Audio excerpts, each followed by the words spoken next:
Peace and God's blessings be upon all of you. Welcome to Qur'an Study with Munib, a podcast where I share my journey of self-discovery and self-purpose through the lens of the Qur'an, in the hope that it inspires others to discover their own paths by studying the pristine message from our Creator contained in the Qur'an.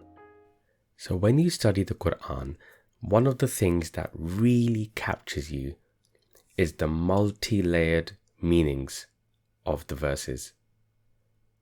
This is one of the reasons why Allah tells us to read the text slowly and to ponder over it. Really ponder over it. Once you do this, you get to understand the rationale for God's instructions. You get to see the proof that there is one God. You get to understand the true wisdom that is contained in God's guidance and instructions. It is, I feel, impossible to experience this enlightenment by just simply reading the text quickly. So today, I wanted to take one verse and ponder with you, in the hope that I may be able to demonstrate by way of an example what I mean by pondering and multi-layered meanings. And also because, as you know, this podcast series is a bit of a real-time way of me sharing my journey of discovery of the gifts of the Qur'an, on which I invite your comments and views so as to aid my knowledge. So I would love to hear from you on this topic. Okay, so the verse I want to reflect on is 45:5, Surah Al-Jathiyah, verse 5. And I'll read the translation. And in the alternation of the night and the day, and in the means of sustenance which God sends down from the sky, reviving the earth after its death, and in the directions of the winds. In all of this are signs for people who use their reason. So on first glance, what God is telling us in this verse is that He has made it so that day succeeds night, and night then succeeds day. That He provides the rain that gives life on earth, and He directs the winds and seasons, etc. So at the most primitive level, this verse is providing information to us. Basic scientific information, not to be trivialized at all, of course, as these are very important sciences. Then, it also provides part of the evidence of the existence of a supreme power, God, that He designed this. It also provides an example of the sheer magnitude of His power, directing the winds, alternating night and day. These are things that we, mere humans, can do nothing to change. We are powerless in the face of such design, such power. These are examples of His permanent laws within which this entire universe is bound. They simply cannot be changed. When we acknowledge and appreciate this, how can we not submit to Him, this supreme power? How can we make a choice of submitting instead to our rebellious spirit? We also realize when we ponder over this verse that all these, what seem like merely scientific happenings, are for our benefit. Having a night, having a day alternating, the sustenance for the earth which feeds us, the contribution of winds in the operation of natural sciences.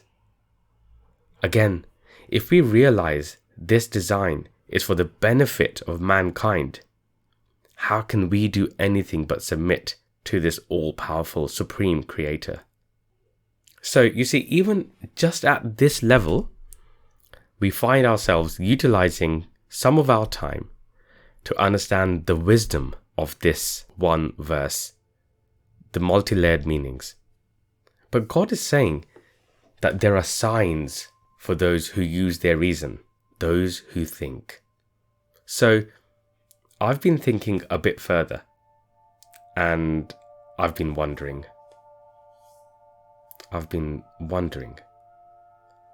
When God talks about the alternation of night and day, the direction of winds, which change over time, I wonder if God is telling us about the cyclical nature of things. You see, we see cyclicality in so many things, not just night and day, but many other aspects of natural science, seasons, years, etc. But also other setups, even those that have huge elements of interference by mankind. So just to give you some example, if you take sports, business, economies, political powers, even fashion, all of these operate in a cyclical manner. Some people will be up for a period of time, then they'll be down, and others will come up and they'll come down.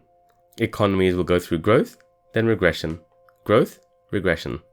Now, admittedly, it may be a thread too far to be applying this verse to man-made systems, which are the examples I just gave, but I think it is an interesting observation nevertheless.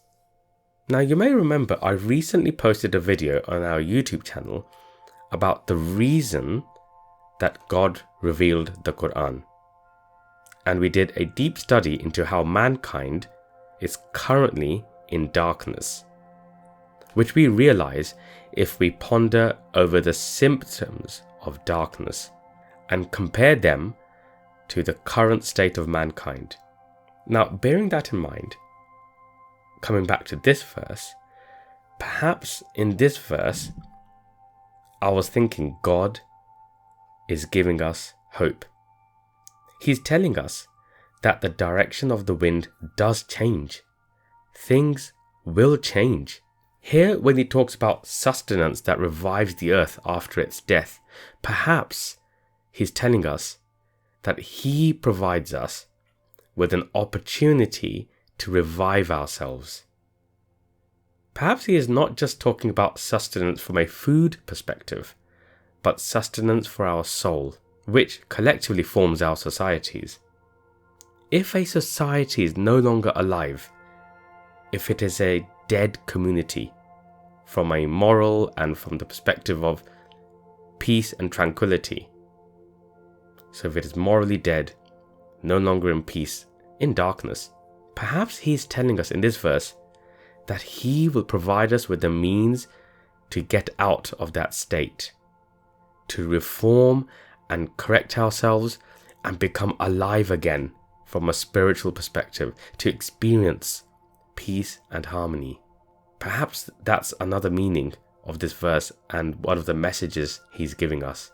What it means for us then is to recognize these means that he gives to us to escape this darkness and grasp the opportunity. Take his sustenance and come out of darkness of the night into daylight. So, what is his sustenance for the soul that will bring us out of darkness? Well, I believe it is the Qur'an. The guidance and instructions in the Qur'an help to purify our souls. They build our character. They build a just and equal society. All of these things which help to alleviate the symptoms of darkness in which we are living. As the winds change, and as sure as day succeeding the night, perhaps this verse gives us not just hope, but delivers to us a promise that by design of the Supreme God, the revival of the soul of mankind will occur. A people will take the sustenance granted by our Lord, his guidance, and we will achieve perfect harmony and balance, living in peace and tranquility. The question then is, when will this occur, and what role should we play in this? So these are some admittedly early thoughts on this verse, having spent a little bit of time pondering over it. As I said at the beginning, I hope this provides a demonstration of what it means to ponder over God's verses and to discover the multi-layered, deep meanings of these verses, and how each of these can enlighten our thinking, increase our wisdom, and understand better the purpose of our lives. Now, before we end today's episode, do get in touch to let me know what you thought of this. Any comments and thoughts you had as we pondered together. You can either go onto the Anchor website or app and leave me a voice message, or you can send me a message on any of the other platforms that I am present on, including YouTube, Instagram, Facebook, or our website. All of the links will be in the description.